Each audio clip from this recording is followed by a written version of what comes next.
Scientists are finally revealing the DNA evidence they say helped solve one of history's biggest crime mysteries. Several of the medical examiners who looked at the mutilated bodies of the victims did comment that the killer seemed to possess some rudimentary medical knowledge. For 137 years, a shadow has stalked the collective imagination.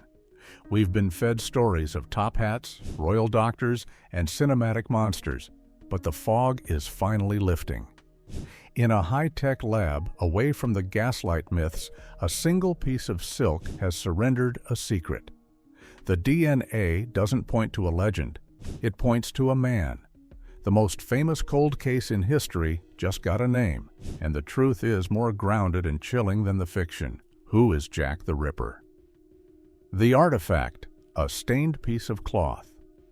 The mystery of Jack the Ripper wasn't solved in a police precinct or a dusty library.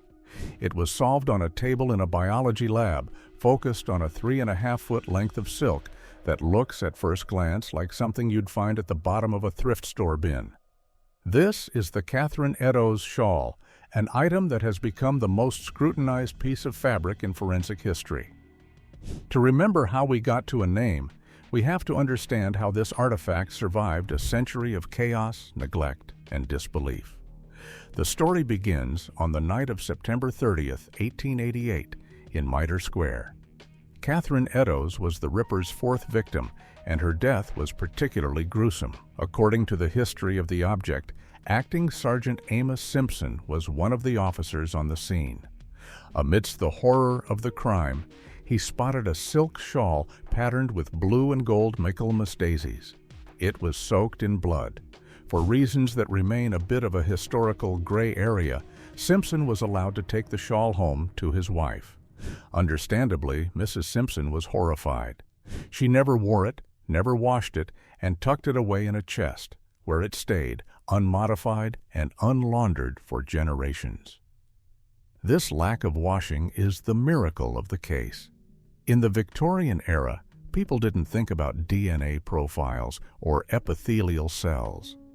If Mrs. Simpson had been a more diligent laundress, the identity of the Ripper would likely have remained a ghost forever. Instead, the shawl acted as a time capsule. It wasn't just blood that the silk held onto, it was the microscopic debris of two different lives that crossed paths in the dark. In 2007, the shawl emerged from the shadows of the Simpson family tree and hit the auction block. It was purchased by Russell Edwards, a man who had spent years obsessed with the case. He wasn't looking for a souvenir, he was looking for a smoking gun. When he bought it, many historians were skeptical. They argued that a poor woman like Catherine Eddowes wouldn't have owned such an expensive piece of silk. But that's where the Ripperology gets interesting.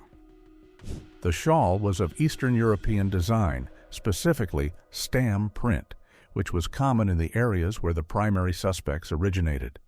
The critics were loud. They claimed the shawl was a plant, or perhaps it belonged to a different crime altogether. But the fabric itself started to tell a different story once it was placed under infrared light. Under the specialized lens, the stains weren't just dark blotches. Researchers found traces of fluorescing material that wasn't blood. It was seminal fluid. This changed everything. Now, the shawl wasn't just a piece of clothing found near a body. It was a biological map containing the DNA of both the victim and her killer. For years, the shawl was handled by descendants, historians, and auctioneers. Each touch added a layer of noise to the DNA.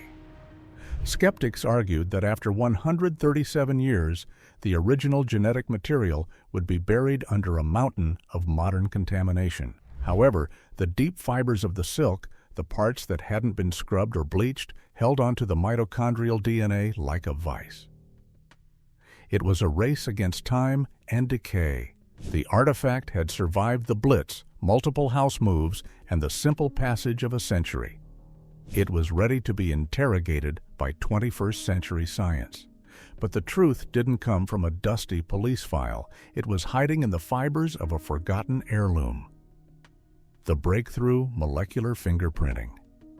How We Caught a Killer from 1888. You have to forget everything you've seen on TV shows like CSI. We aren't looking at a perfect double helix taken from a fresh drop of blood. We are dealing with touch DNA and low copy number samples that have been degrading for over 13 decades. The breakthrough didn't happen overnight. It was a grueling, years-long process of separating the signal from the noise. In 2014, Dr. Jari Louhelainen, a world-renowned expert in molecular biology, began the first serious genetic interrogation of the Eddowes shawl. He used a technique called vacuum stripping. Instead of just swabbing the surface, which would only pick up modern dust and fingerprints, he used a specialized vacuum to pull out deeply embedded cells from the weave of the silk. What he found was a treasure trove of mitochondrial DNA, mtDNA. Now, here is the science made simple. Most of the DNA we talk about, the stuff that determines your height or eye color, is nuclear DNA. It's fragile and breaks down quickly, but mitochondrial DNA is the tank of the genetic world. It's found in the powerhouse of the cell, and you inherit it strictly from your mother. Because there are thousands of copies of mtDNA in a single cell, it can survive for centuries. It doesn't give us a unique barcode like a fingerprint, but it allows us to trace a person back to a specific maternal bloodline. When Louhelainen first published his findings, the scientific community pushed back hard. There was a nomenclature error in the original report, essentially a typo in the way the DNA sequences were labeled that led skeptics to dismiss the whole thing. But the work didn't stop there. Between 2019 and 2026, advancements in next-generation sequencing, NGS, allowed researchers to go even deeper. They weren't just looking at fragments anymore. They were reconstructing the genetic map of the stains. The team focused on two sets of stains. The first was the blood, which they matched to a living descendant of Catherine Eddowes. This proved once and for all that the shawl was actually at the scene of the crime. It wasn't a fake or a Victorian souvenir. The second set of stains, the seminal fluid, was the real challenge. They needed a match, and they found one. By comparing the mtDNA from the shawl to the DNA of a living descendant of one of the original police suspects, they found a perfect match. The statistical probability was staggering. We aren't just talking about a maybe or a could be. The genetic markers identified are rare. In the world of forensic genealogy, this is what we call a lock. The science confirmed that the man whose biological material was left on that shawl was the same man the Metropolitan Police had been watching all along. This wasn't just about finding a name. It was about proving that the impossible could be done. The 2026 analysis used a process called global screening arrays, which allows scientists to look at hundreds of thousands of genetic markers at once. This allowed the team to rule out every other major suspect. The royal conspiracy theorists and the famous painter accusers were silenced by the cold, hard reality of a molecular sequence. The data showed a 99.9% match to a specific ethnic subgroup and a specific family lineage. After 137 years, the microscopic evidence did what the Victorian police couldn't. It put the killer at the scene. In 2014, the world caught a glimpse of the answer, but in 2026, the science finally caught up to the claim. The man in the mirror. Who was Aaron Kosminski? Now that science has pointed its finger, we have to look at the man standing in the dock. His name was Aaron Kosminski. He wasn't a shadowy aristocrat or a genius doctor with a grudge against society. He was a 23-year-old Polish barber, a Jewish immigrant who had fled the pogroms of his homeland to find a new life in London's East End. But the life he found was one of grinding poverty, mental decay, and, as the DNA now confirms, unimaginable violence. To know Kosminski, you have to see the Whitechapel he lived in. It was a pressure cooker. He lived on Greenfield Street, just a short walk from where several of the deaths took place. He wasn't a stranger to these alleys. They were his backyard. But Kosminski wasn't just another face in the crowd. Police records from the time describe him as a man deeply disturbed. He suffered from auditory hallucinations and a paranoid fear of being fed by others, often scavenging for food in the gutters. In modern terms, we would recognize this as severe, untreated paranoid schizophrenia. The Victorian police actually knew about him. Sir Melville Macnaghten, the Assistant Commissioner of the Metropolitan Police, named Kosminski as one of the top 3 suspects, noting he had a great hatred of women and strong homicidal tendencies. More tellingly, Chief Inspector Donald Swanson, the man in charge of the Ripper investigation, wrote a series of notes in the margins of his personal memoir. In these Swanson marginalia, he explicitly stated that Kosminski was the man the police believed to be the Ripper, but they couldn't prosecute him because the only witness who could identify him, a fellow Jew, refused to testify against him. Why did he stop killing? The history books used to wonder if the Ripper died or moved away. The reality is more mundane. He was neutralized by the system. In 1891, not long after the killing ceased, Kosminski's family had him committed to Colney Hatch Lunatic Asylum. The intake notes are heartbreaking and terrifying at once. He was described as incoherent, unwashed, and dangerous. He spent the rest of his life behind asylum walls, eventually dying in 1919 from a gangrenous leg. For over a century, the name Kosminski was just a footnote in Ripperology. He was the poor, crazy barber who didn't fit the image of a sophisticated killer. But the DNA has forced us to look at the profile again. Serial killers often emerge from the fringes of society, driven by internal delusions rather than grand theatrical plots. Kosminski lived right in the heart of the abyss, as the East End was then known.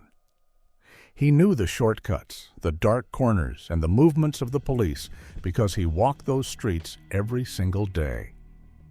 When we look at Kosminski, we don't see a mastermind. We see a man who was profoundly broken.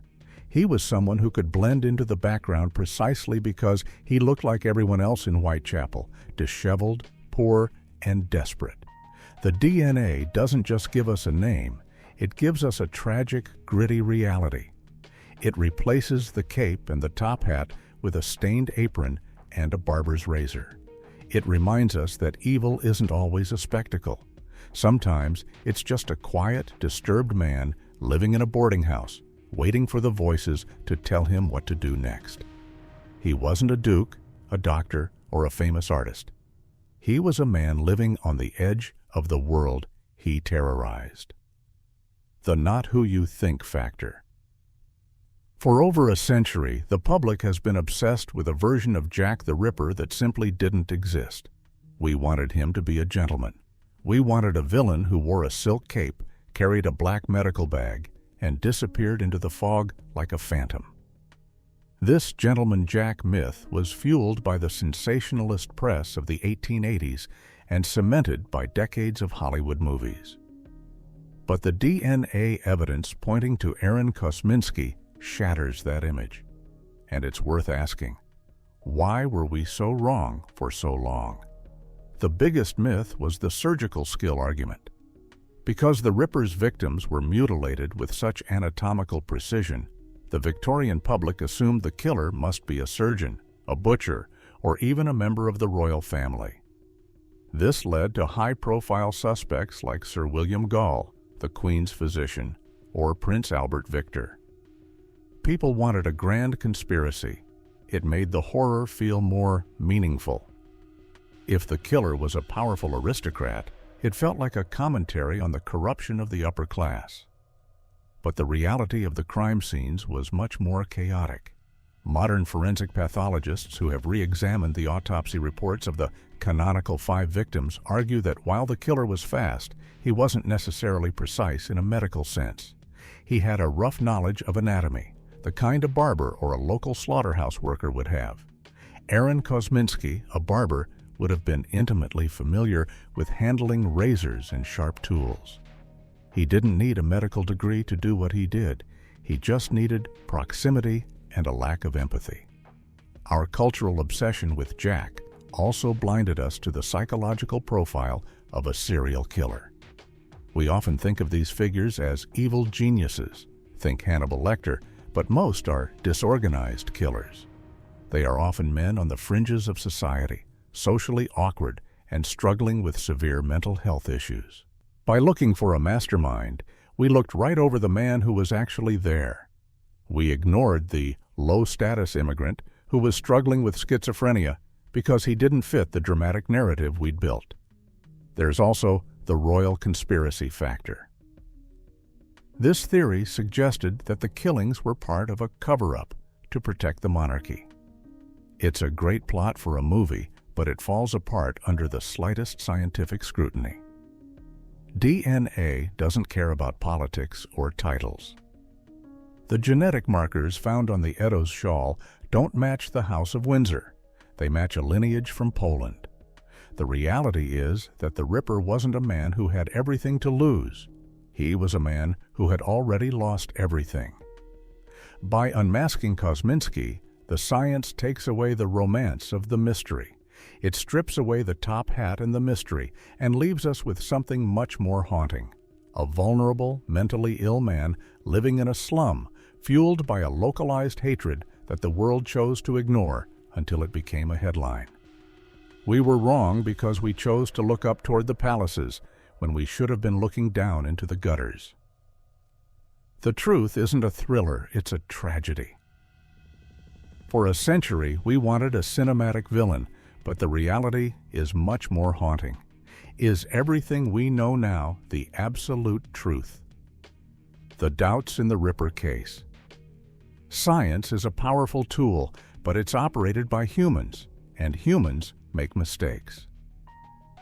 While the 2026 DNA findings have brought us closer to a resolution than ever before, the Ripper case is never truly closed without a fight.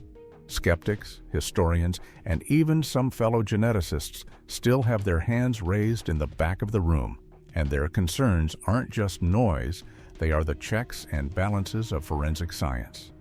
The primary hurdle is contamination. For a DNA profile to be courtroom-ready today, the evidence must be collected in a sterile environment, sealed in a bag, and logged in a chain of custody.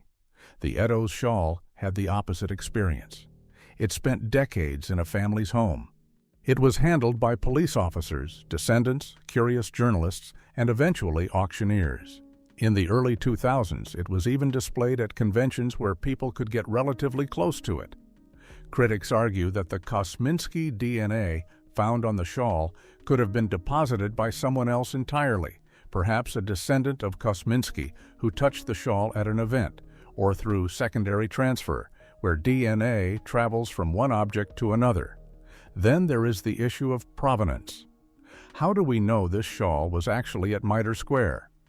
The official police inventory of Catherine Eddowes' belongings doesn't explicitly list a blue and gold silk shawl. It lists things like a piece of red flannel, a mass of old white rags, and a tin matchbox. Supporters of the shawl argue it was a non-item, something so bloody and torn it wasn't worth cataloging, but skeptics say this is a convenient excuse. If the shawl wasn't there, the DNA on it, no matter how accurate, doesn't link Kosminski to the killing. There is also the limitation of mitochondrial DNA itself. As we discussed earlier, mtDNA is not a unique identifier. It identifies a maternal line. While the matches found in 2026 are statistically rare, they aren't unique to Aaron Kosminski alone. Theoretically, the DNA could belong to any male relative sharing his maternal line who happened to be in London at the time. In a city of millions, statistically rare still leaves a sliver of room for doubt. However, the counter-argument from the 2026 research team is simple: concordance. It's not just about one piece of DNA. It's about the fact that the DNA matches the very man the contemporary police already had under surveillance. If the DNA had pointed to a random sailor or a local grocer no one had ever heard of, the contamination theory would carry more weight. But for the DNA to accidentally point to the exact person named in Chief Inspector Swanson's private notes? That is a coincidence that science has a hard time swallowing. Science is a conversation, and the debate over the shawl is a masterclass in how we weigh evidence. We are balancing a 137-year-old mystery against 21st century technology. While the skeptics remind us to stay grounded, the sheer weight of the genetic match, combined with the historical record, creates a gravity that is hard to escape. We may never have a 100% confession from the grave, but in the world of cold cases, this is as close as it gets. Science is a conversation, not a gavel, and some experts still aren't ready to close the book. Do you think it's a closed case yet? We'd love to hear from you too. Subscribe to the channel for more exposed discoveries.